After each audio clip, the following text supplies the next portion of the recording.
లక్ష్మి జై లక్ష్మి జై ధనలక్ష్మి సిద్ధించు గమ గమ జై వరలక్ష్మి. చూడండి అక్కడ ఏముందో మీకు చేసి జై కరలక్ష్మి జై మహాలక్ష్మి. ఏంటి సోక్కి పూజ చేస్తాం ఎన్ని ఎన్ని ఎన్ని ఎన్ని ఎన్ని ఎన్ని దారుణాలు సార్ అనుకుంటున్నారా? హలో అండి, అందరికీ నమస్కారం. ఘర్ సోబయాడు అది దేవుడు చేసిన మనుషుల సినిమాలో చూడండి నేను చేసింది ఆ బిట్.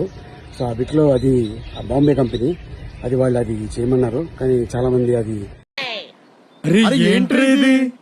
బాగాలేదు సార్, అది చాలా ఇబ్బందిగా ఉంది, తొందరగా అది మీరు డిలీట్ చేసేయండి అని చెప్పారు. కంపెనీ వాళ్ళు చెప్పారండి డిలీట్ చేసి. ఎవరికైనా బాధ కలిగి ఉంటే క్షమిస్తారని మనస్ఫూర్తిగా కోరుకుంటున్నానండి. Thank you so much. నమస్కారం.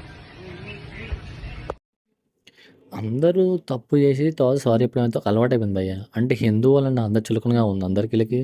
అది సినిమా, ఇది రియాలిటీ. ఏది తప్పు ఏది ఒప్పు అని మాత్రం ఆ తెలీదా? అక్కడున్న సిచ్యువేషన్ ఏంటి, ఇక్కడున్న సిచ్యువేషన్ ఏంటి, ఆ మాత్రం అంటే సారీ అయిపోయినంత మాత్రం అయిపోతుంది. తప్పు చేసినాడు కదా అంటే మీకు తెలుసుగా చేసిన తప్ప రైటా కాదని చెప్పేసి. ఎందుకంటే ఇంత హిందూయిజం పైన ఇంత హేటెడ్ చేసి నాకు అర్థంగా కడతాను. కొంచెం ఆలోచించాలి కదా, యాడ్ చేసే ముందు మనకు ఒక ఐడియా వస్తుంది కదా, అది రైటా రాంగా అని చెప్పేసి.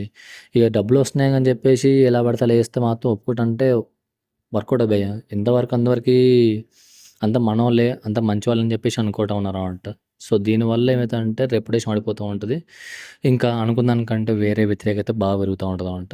ఇంకోసారి ఇలాంటి కనుక జరిగితే మాత్రం ఇప్పటికే జనాలు చాలా కోపంగా ఉన్నారు అంట. ఇంత మీరేమనుకుంటున్నారు కింద కామెంట్ చెప్పండి. డబ్బుల కోసం ఇలాంటి దిగజారిపోయి యాడ్ చేయడం కంటే సపరేట్గా సినిమా వేసుకోవడం బెటర్ భయ్య. అఫ్కోర్స్ వస్తాయి కరెక్టే, కానీ మరింత దరిద్రంగా వేయాల్సిన అవసరం లేదు కదా. అంటే మీరేమనుకునే వాళ్ళు భయ్య. ఇంతకంటే ఎక్కువ మాట్లాడలేను. Thank you. జై హింద్.